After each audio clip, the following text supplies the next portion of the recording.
Hey, Donttap podcast. We are back. We are like about a week and a bit from Noche, which I know everybody is clamoring for. Donttap podcast. Billy Briz of Pub Sports Radio. What's up, my brother?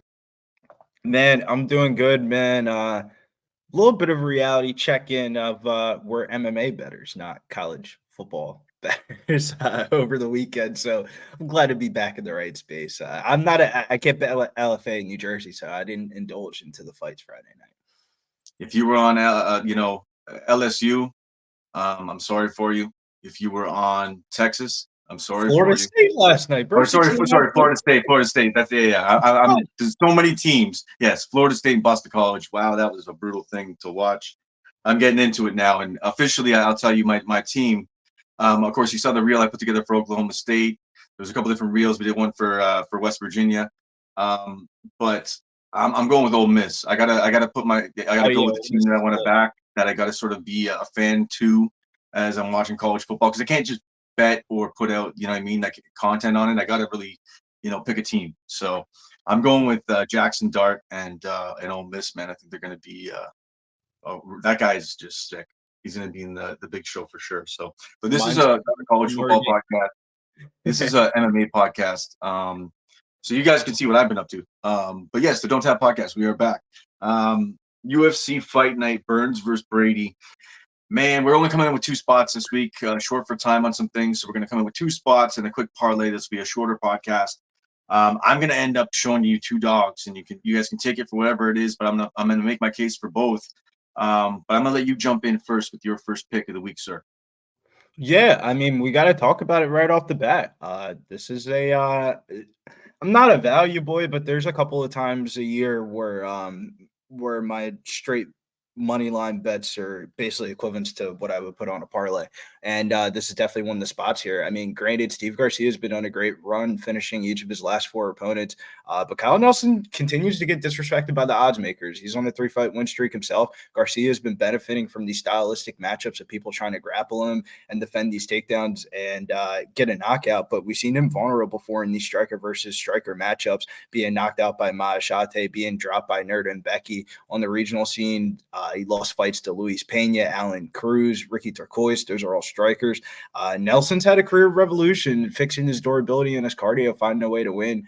This fight should be closerly lined towards a pick'em. There's a lot of recency bias being baked for one side and one side only. Yeah, I mean, you know where I'm going to stand on this one, man. You're teeing me up nicely, and I mean, I actually tried to find my way off this fight because I always bet Garcia by KO. I like Garcia. I like his sort of chaos he brings, and he does have some nice hands in the chaos. He does leave a lot of holes, though. However, I can't not go with Nelson as the dog. If you're going to give me spots where I can get over plus 150 on a guy who's been cashing religiously. I mean, this line fluctuated, but against Algio, he closed at plus 209. Against Padilla, he closed at plus 205.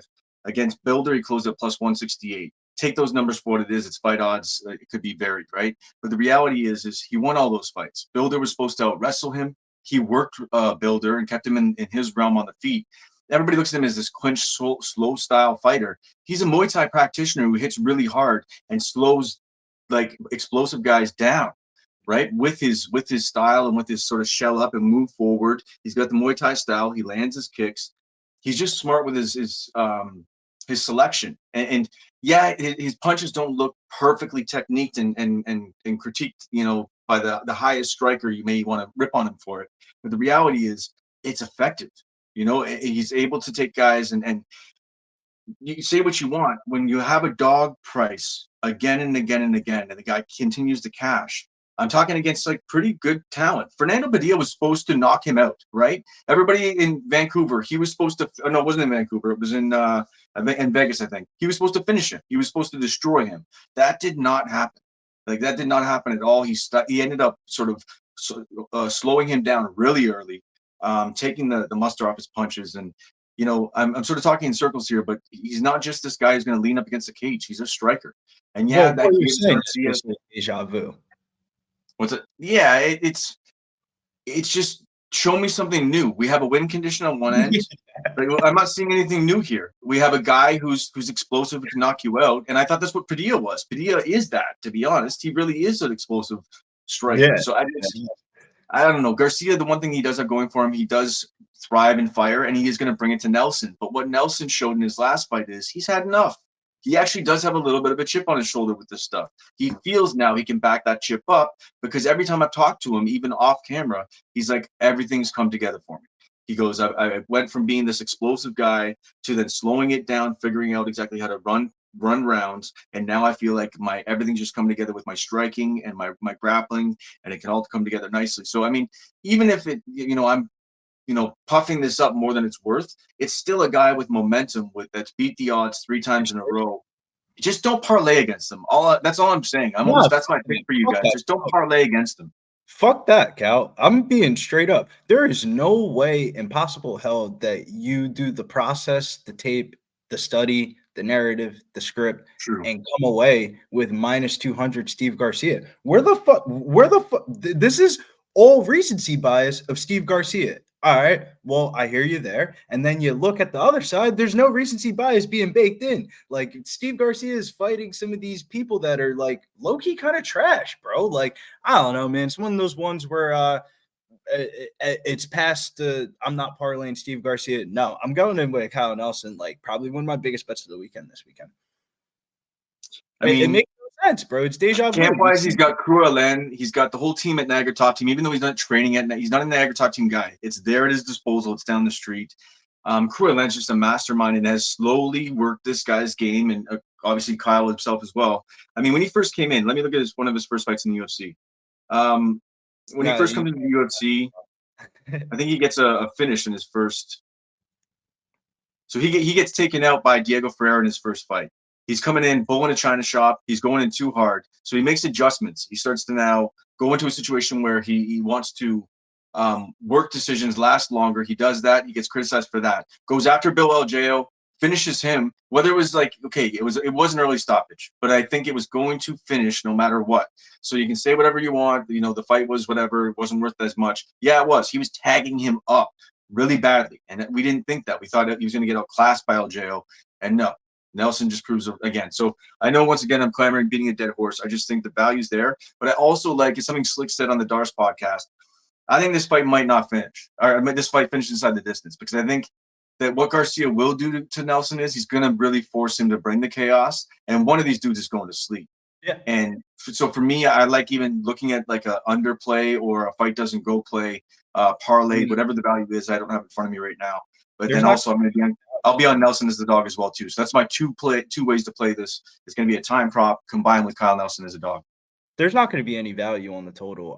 The under 1.5 is probably going to be like minus 200, and I'm not in the business of playing under 1.5 at minus 200. At that point, I'm betting Kyle Nelson by knockout. Kyle Nelson on the money line. Like if we're going in, let's go all in. This is the process. If you start looking a little bit and kind of knowing a little bit about Kyle Nelson from your guys' conversation, you kind of see it with the popularity of gambling has been like a career resurgence. Like this stuff is motivating him of when he goes on his phone and he sees all these people having these fucking Instagram posts of people parlaying against him and stuff like that. That's what's making him run the extra mile in the gym, throw the extra punches on the bag and stuff like that. And Steve Garcia is reached. It's like the combination of like Steve Garcia is kind of feel like I've reached this point. Like this dude is Steve Garcia used to be a guy that used to fade, going right back to the wall. Fair enough, man. Fair enough. I'm trying to be a little bit modest because of my natural bias, but like all the points are just there. Like it's just stats. It's stats and stats, and I don't have to say anything else. So we'll leave it right there. I'll keep cashing or not, but I'll take my ROI right now. And I'm going to back it up again and invest in Kyle Nelson because he doesn't show me any reason why I shouldn't. He wanted to take a fight with Calvin Kattar. That shows me all about the confidence about where he thinks he's at right now. So let's move forward. I'm going to bring a big dog, man, because I think this is a value thing. And I know a lot of people are telling me not to do this one because I backed Natalia Silva so heavily because I love her striking. I love her, absolutely love her footwork. I just got to check where the line is right now on this one because I just think that there's too much value in Andrade, and I think there was a little bit of a fade in her because of what she's done, a couple fights ago in her career where she was going through a lot and taking fights on short notice and just not looking good. Yeah, see, I can still get it for like plus 250. I have to take a shot right now. DraftKings is 2 plus 245. Andrade has good striking, although she's known for the power and she can be, outstruck by a really, really solid striker. What about Marina Rodriguez? You know, that she was a wide line there. What happened in that fight? Whether you think Rodriguez won or not, the reality of the fact is, that was a close fight between those girls. And there's just value. It's a level check. Natalia Silva, although I do love her striking, absolutely love her footwork, and I could see her outclassing Andrade and maybe winning a decision. There's enough value here for me. I also could see Andrade making it real greasy for her. You see moments against where Natalia Silva, she's lost moments in the fight, and not too much, but you could see that she can weather storms. That's fine, but I want to see what she can do when she has a girl who's been under the lights time and time again. I think she was faded for, she had like a 3-fight losing streak. She was going through a bad breakup, in and out of the court system, dealing with bullshit, stressed out. She said openly herself she shouldn't have taken some of the fights so quick. Some of the fights were on short notice. So for me, I just think that with her striking pedigree, and if this goes to the ground, what's it going to look like? Can she get on top and really do some damage? It's possibility for me, and I think there's value right now at plus 250. I got to go. If it was at plus 200, maybe I still go. But I just think Andrade's cash for me last time. She showed me what I sort of just said in the breakdown, the idea that she was going through shit and now she's serious, and she was serious in the last fight. She came out looking good. So I'm going with Andrade in this one, even though I think she can get outclassed on the feet. I'm going to take a shot. This is one that I'm a little bit confused on because shouts to one of my sharps. His wife is Brazilian, and when I lived with him for a little bit and stuff like that, I learned a lot about the Brazilian stuff and like the different news outlets. And one of the craziest stories that isn't talked about is entourage for this camp. Sue's ex coach. She's had like a lawsuit saga following her this whole entire summer, and like the news has just came out stateside, but like I saw this a little bit while ago and translated it and all that. She sued her former coach Gillard Parana for embezzling $2 million from her during her career. Quote from the article was, "I could be thinking about retirement right now. In fact, I'll have to keep fighting and make that money again and have a normal life for me and my family. What he's taken from me and that will be all that he will ever have. He's lost all his athletes. He's lost everything. The only thing that he has is the gym for the rest of his life."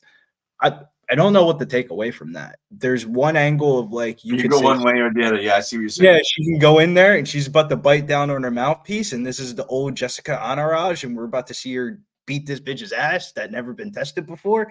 Or you could play the other side of the scenario. She's taking a fight up a weight class against an opponent, and this is Brazilian Independence weekend on Saturday, hence why the Eagles are playing the Packers on Friday in Brazil. It's like a big Brazilian. It's like how Labor Day was for us in America last week, is big Brazilian stuff going on down there for celebration. So I don't know what side they're trying to promote. If you if you look at the card, one common thing that you'll notice throughout the whole entire card is more than half of the fights are featuring a Brazilian prospect on the card. So sometimes a lot of these, the way I kind of go into like betting is trying to think about what the fuck are the matchmakers talking about in the room and stuff like that. Like what was the conversation that they had? We have Brazilian Independence on September the 7th. We have a big NFL card going off. NFL week 1. We need to make sure that we accommodate to the Brazilian fans and kind of like these are big corporations, big events and stuff like that. They're conglomerated. Like they have the same marketing plan, same marketing motive.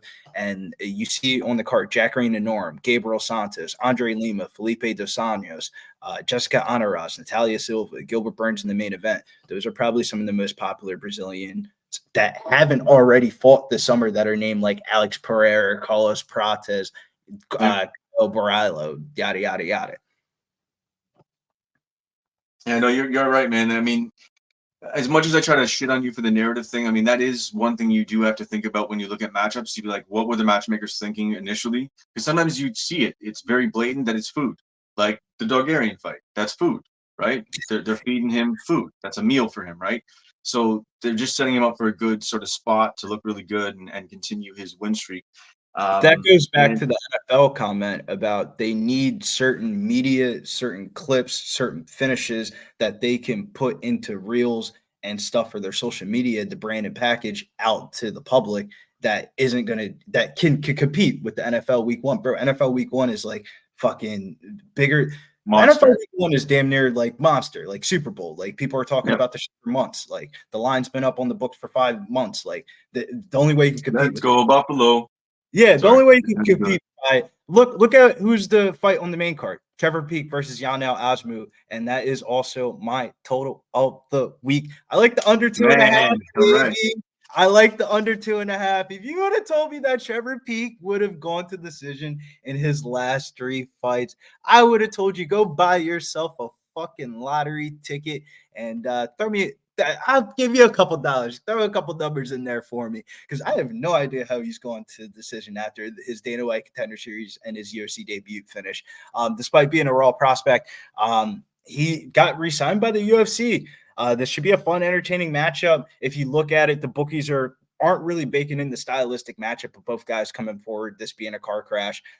If you look at the history and the stats are going to tell you to bet the over, hence why the stats are being baked into these total lines. The under 1.5 in a Trevor Peek fight at plus 105, I'm in. That's actually on my card. He's actually one of my plays of the week. Although it's, minus 120, Trevor Peek, minus 125, Trevor Peek. I just think he's going to be able to outwork Ashmos, who's really honestly just low volume. Maybe get an early knockout, which sort of plays into what you're saying anyways. So that plays there. And then Peek's due for one too, right? So, I mean, I sort of see what you're saying 100%, but I'm on the Peek side of this just to give you a little nugget there. But I just think that he's going to be able to push a pace even early on Ashmos and be able to land some big shots. And I think he's now with he's at Extreme Couture now, I believe. Now he's training. I believe he went down there anyways. He was with Nixick and working. The guys are talking about it, so have to look that one up. It's not 100%, but the only thing that scares me a little bit about Trevor Peek is when you watch a little bit of this film, the only thing that I would say like that's like actual negative is he fucks around with somebody that can actually do submissions on the ground. He's going to get submitted by somebody. no, true. He leaves his neck wide open. Like I feel like any brown belt level jiu-jitsu person could submit Trevor Peek in like 5 minutes. Definitely. So I think that your line has value as far as a prop play. Looking to an under or looking to even parlaying this fight doesn't go. I can honestly see this fight not going the distance. Another fight that I would actually be careful. This is the disclaimer because you've already sort of drawn out my Kyle Nelson bit, so we can just sort of talk about a couple of spots on the card that sort of have my red flags or a couple different things. Do not touch the Ryan Spann Open St. Preux fight. Don't be like, Open St. Preux looked good last fight. I want to bet him. Don't be like, Ryan Spann's due to not have bad fight IQ. I want to bet him because he had a guillotine. I had him by sub, and the motherfucker didn't pull that. So all I have to say about this fight is this. These guys, by stats, zig when they're supposed to zag. Open St. Preux to lose a fight was like 100% until his last fight out of the blue. He just came out of somewhere with this sort of half-assed resurgence. This fight, there's no bet. People are parlaying. The fight doesn't go. But people are betting the fight doesn't go. Man, I'm telling you, be fucking careful. I can see these two fucking morons carrying this fight into the decision. Do not touch this fight. Unless you come at me with something that's going to really spark my ears. No, I can't do it. I'm not doing it because they're both fucking stupid. I'm not touching. What, St. Preux by the submission? I'm not touching. Let me pitch it. Let me pitch this to you. Pitch me, salesman. Let's go. So about 2 months ago, we were on the Locker Room podcast. And in the beginning of those episodes, we have a news segment article. And one of the topics is fight announcements. And it's like the most recent fight announcements, first opinion, first take on it. And I rewatched back what I said for it. I said, why the fuck is this being scheduled for a fight? Like, what are the matchmakers thinking? Brian Spann's probably going to win, but there's no way in hell I could ever bet on this. I don't even get why this is even being a made fight. Did my due diligence, did my research, and this is some dumb shit, but I actually think Ryan Spann is probably going to get a submission on OSP in the first round. This goes back to what I was saying. There's going to be some weird finishes on this card. It's first probably will either be the prelim main event or the first fight of the main card, depending on where they reorder stuff. and it's So national. where are you seeing that first round submission? A sloppy shot to a guillotine? It's I kind mean, of like he had the guillotine, like he had a choke last time, and I we're had the money on on it. Bogdan. We're on Bogdan, so it's like a yin and a yang. It's like we're on Anthony Smith against Ryan Spann. It's like it's a little bit of like, Well, I was on yeah, Anthony Smith. I think you might have been on Bogdan, but I no, actually had the I span was with you finished. on Anthony Smith because you talked me into Anthony Smith. I Yeah, was yeah, yeah. invested We were on in that one it. together, but the Bogdan, I think I was on the other side of it. I don't know. I didn't know what to do with span after that. I just had enough. Anyway, I knew that one was coming. I knew that one was coming. National Salami Day. Span's gonna. I don't know what type of finish it's gonna be. Do some more research on it, but yeah. I'm not. I'm not charactering like, yeah, Ryan Span, 3-leg parlay, fucking 5 units, dude. Put it with but you know Isaac what? I would rather Algerian. you telling people that there's at least a spot. At least they invest a small amount in span some way versus parlaying up. This fight doesn't go because that's what a bunch of people are going to do. And if it doesn't happen, man, I'm going to be sitting here going, I'm Well, if flipping he this wins, fucking thing. probably by decision. You should get a good beat though. Kendi Nchaku, teammates with Ryan Span, get one back for the bro. Now, Jacqueline Emery, Vanessa Demopoulos. Demopoulos finds ways to win even when she doesn't win. She doesn't win, and the judges give it to her. She finds her ways back in fights. She makes it close. She just looks like a mess in there, to be honest. Her striking is getting improved, and she is known for her stripper guard. She's known for her jiu-jitsu. But here's my only thing: Jacqueline Emery is a monster on the ground. On the feet, I think actually Demopoulos gives her a problem, but on the ground, and she can get it there pretty quick. I just think that although Demopoulos is solid with jiu-jitsu, if it goes there eventually, she's gonna play too long. And I think Amarim is like just there's a little bit of levels in the jiu-jitsu game here. I could be wrong, and I mean, someone please leave it in the comments if I am. But I haven't seen the line of submission yet. That was one I was going to look at. Was I didn't want to really touch the fight because Demopoulos, just if you bet against her, you're an idiot almost at this point because she just finds ways to win no matter what way it is. But I think this is where the buck stops, and I just think that this fight's going to end inside the distance. Maybe that's how you want to attack it, but I think Amarim's going to get a submission, man. I kind of have this similar read, just kind of like a different angle. At first glance, when you see this line, you would think the value is on Vanessa at plus 250, but it's kind of like lazy cap, and she's gone 4-1 in the UFC as an underdog, and I expect that to attract the value boys to bring that line down a little bit. But if you look at Amnarim, her UFC debut was a high-profile return to Miami card, only debuting fighter on the card, minus 300, lost to Sam Hughes by decision. It was kind of a learning experience. She was able to bounce back since when that one fight right after that in the third round by submission, and then that last fight in the first round, kind of getting that hype going again. Demopoulos kind of has looked vulnerable for in her career when she faces wrestlers throughout her career. Watching back the Vanessa fight versus Murata, had a Murata bet there. The path was kind of there. Like she was able to land 5 takedowns, but ultimately it was really her lack of the control. She wasn't really able to control Vanessa, and the lack of head movement in the striking was why she lost. But comparing that to Norm, I mean, she's levels better grappling than Murata. She should be able to change levels, get takedowns from top position, winning minutes while Vanessa's kind of throwing up submission attempts from bottom, trying to stay busy off of her back. I think she's going to win 29-28 decision, probably 30-27. I like what I'm saying is instead of betting a prop, I'd probably bet the spread. Yeah, I mean, at least you're showing me the confidence. I just see her being able to. I don't want to see it go to decision, but I just think that Yeah, but Amarim they is just scam women. before she That's got the into the UFC, she was just. Cause I know this because I remember when she fought Ashley AK-47, rest in peace. When she fought her, if she was going to be stuck on the feet with her, she was in trouble. But she just knows how to get girls down to the ground. She makes it either she has solid takedowns, but then also just makes it. She'll get it like a sloppy Mackenzie Dern type takedown.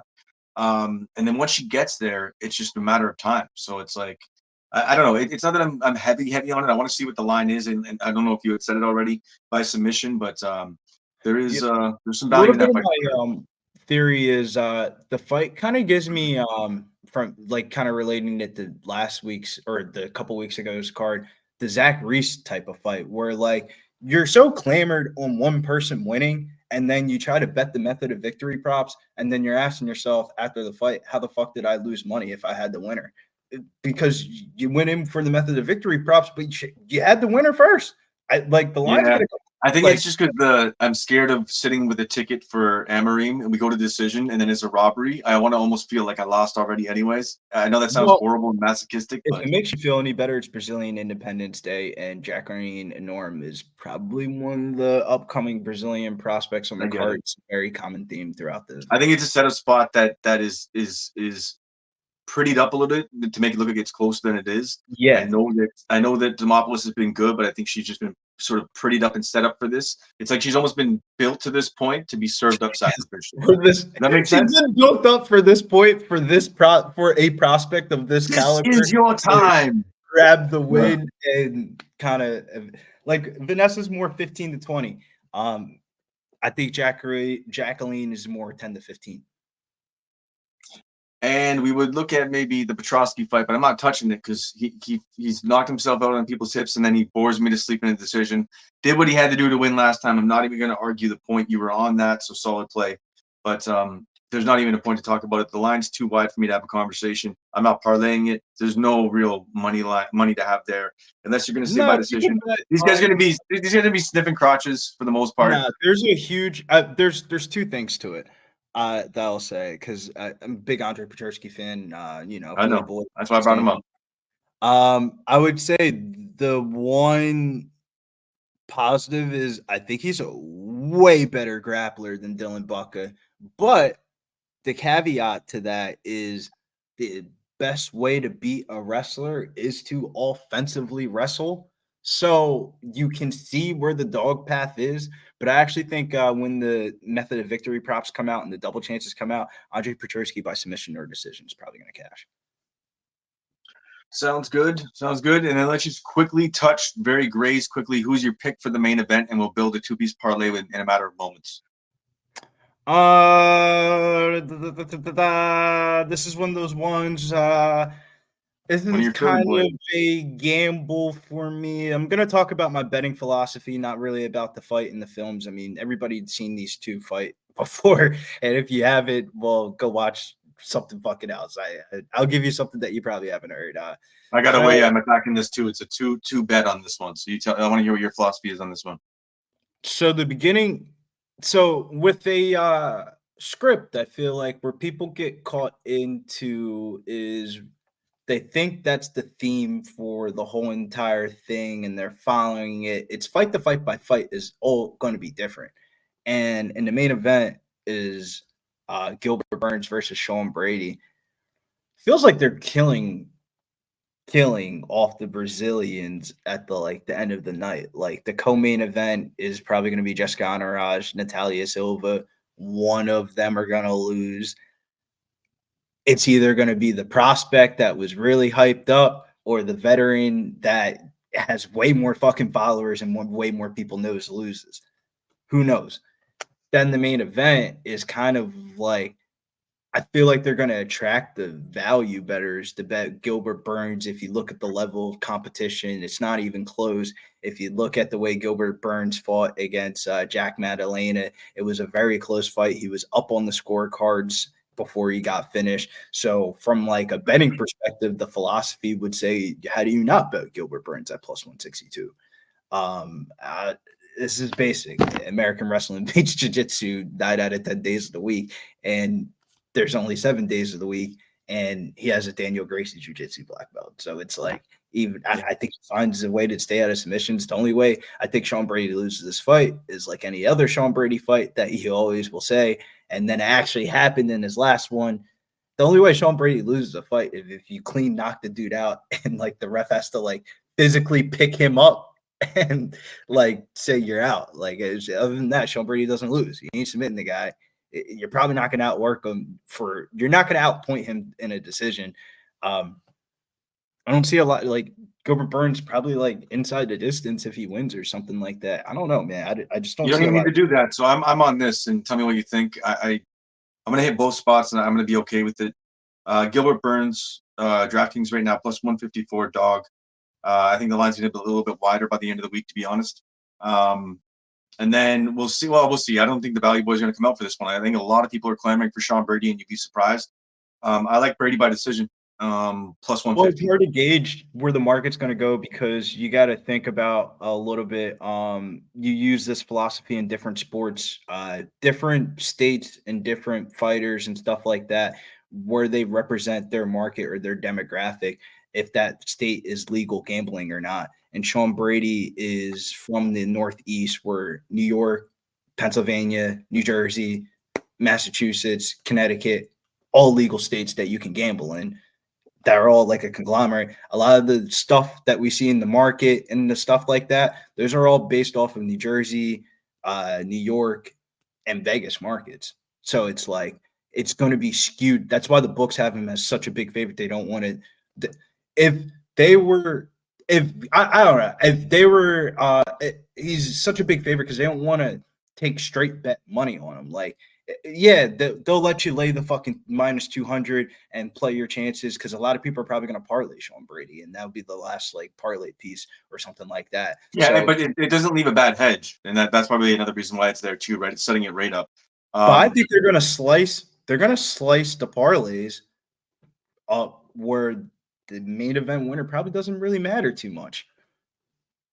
Yeah, I mean, and with what you were saying though, with regards to, I think Brady probably with the wrestling runs top control, gets out Yeah, of trouble on the feet at times when he needs to, goes to the wrestling, uses it.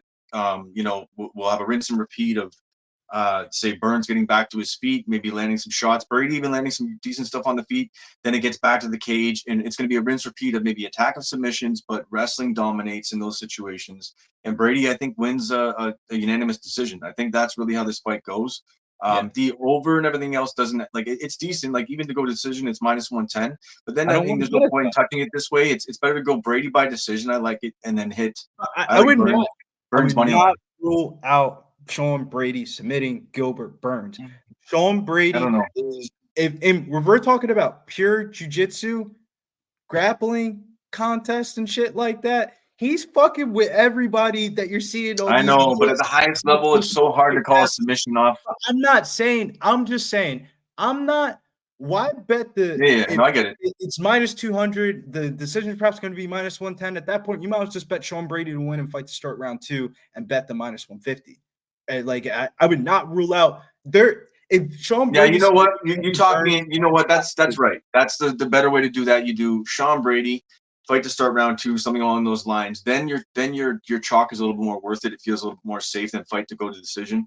Because you try to find that line there where you can get still some value, but then it's still running your Yeah, thought like I don't process think the submission happens, but like if you told me Sean Brady submitted Gilbert Burns, I would late. not be fucking shocked. Steady picks on IG. Watch the video. He has Sean Brady and Joe Piper as the MMA cappers for that company.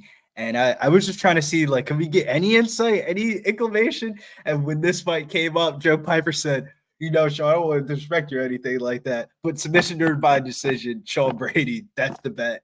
That's what you take.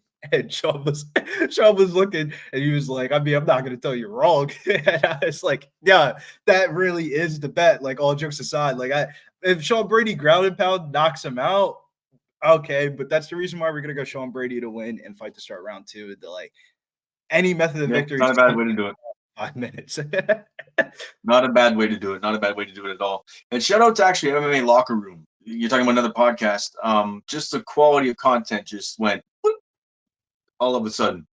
It was already good content, but now it's like I'm just looking at it and it's like it's eye catching. It's really pulling you in. It's looking real sweet. So tell him personally. I know he doesn't listen to this podcast. So tell him personally. Shout out and shout out to the guy who might be behind the scenes that is helping out in that process as well too. So great work over there at Club Sports Radio. Anything else on the way out? Yeah, we got to get into the parlay here. Oh yeah, that's just right. See, that's why I keep you around because I'm I old and got losing it. my I mind. gotta say, Jacqueline and Norton, we're both kind of on the side. I almost made her in my parlay piece. I was going to build a two-piece, and we'll make her one for you. That sounds good. But what do you? I mean, it's more of kind of like a joint parlay of like taking a little bit of what you're on, a little bit of what I like, kind of combining it. What would you say is like the second piece is like parlays I'm looking at? Anorum, Santos, minus 128. Anorum, Bulgarian, Petrosky, 123, Anorum, Bulgarian, Rongzhu, -116, Anorum, Bulgarian, Santos, -116. It's one of those type of weeks where, yeah, I you think probably have to go 2 or 3 legs to get a casher, and Bellator's going off the same exact time, so there's a bunch of parlays this weekend. I don't know, man. I think that I'm okay with. What's the chalk with Costa? Costa fight got pulled. Oh wow. Okay, I didn't even know that. See, I'm so locked into. I've been locked into soccer for the past 2 days doing No, the On the it just Pitch got pulled this podcast. morning. I was trying to deny myself of it too. I was like, "There's no way it That's got pulled." horrible. Okay, so then we I have was to one of my adjust. favorite Okay, sports okay, that's teams. all right. That's all right. So we have Amorim. That's tough now. Because I mean, It I was makes it actually tough looking. now, I Cal. even like Lima in the fight. Everybody's on Dos Santos for the dog, but I really broke that one down, and I really like Lima in that one. But I can't make him a parlay piece, especially when the market's clamoring for the dog there. Um, that's tough, man. That might Acosta's be out. one where you're gonna have to check out the Instagram for. No, you know what? What would it be? Durden. Let's do it. Fuck it. Let's make it interesting. Let's go Amorim and Durden. what's that come to? Wait, FanDuel's making me If verified. you want to be a real asshole, do a submission parlay. I mean, just a little sprinkle, a little $5 on that, probably bring you back some good cash. I mean, Little diehard MMA sprinkle.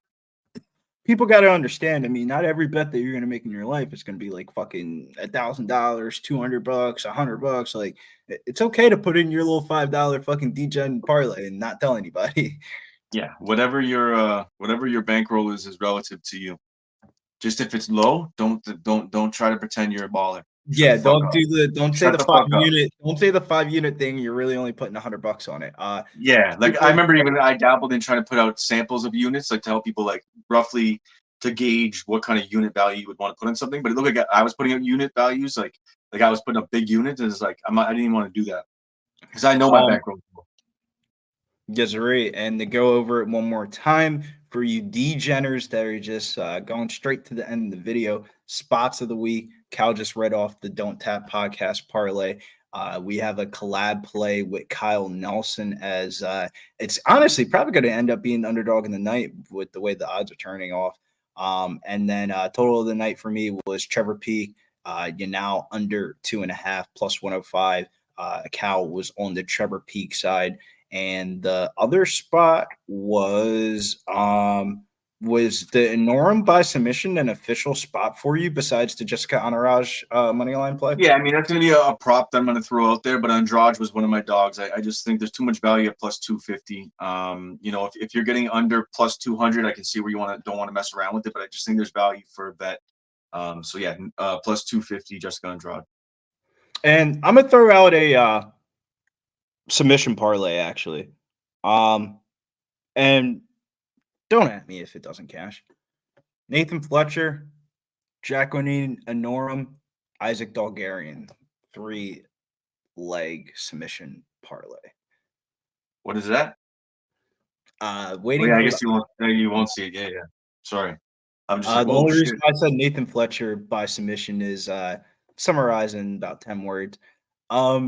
If he wins the fight, it's probably going to be by submission. I don't think he wins a point decision. That's not the way that he fights. Ziggy doesn't really get up off of his back. He's probably going to get taken down early in the fight. And when he tries to get up, he's probably going to get his back submitted. Not clamoring for a fucking Nathan Fletcher minus 140 play. Can you imagine we get the night started off, first submission of the night, then we get the Jacqueline and Norum squeaked in there by Cal. We get Cal's little leg in there, and then we have Isaac Bulgarian by submission, and then fuck, man, if that doesn't hit, I don't know. It just wasn't a good night. It's a little bit of a you get the risk out early. Like you're gonna know off the first fight of the night if you're live or not. I like doing this type of DGen parlays. I think we got some good spots. I think as far as I mean, it's hard to not look at some of the dog value anyways. I know you're not fully on the Andrade side with me, but there's value there. There's obvious value in Kyle Nelson. You made me take it off the fact that it's not a biased dog.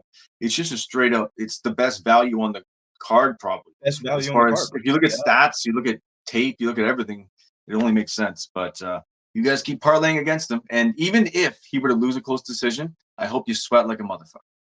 Hey, even if he gets knocked out, I mean, fuck it, dude. I'm not laying minus money on Steve Garcia, and especially not at 2-1 odds.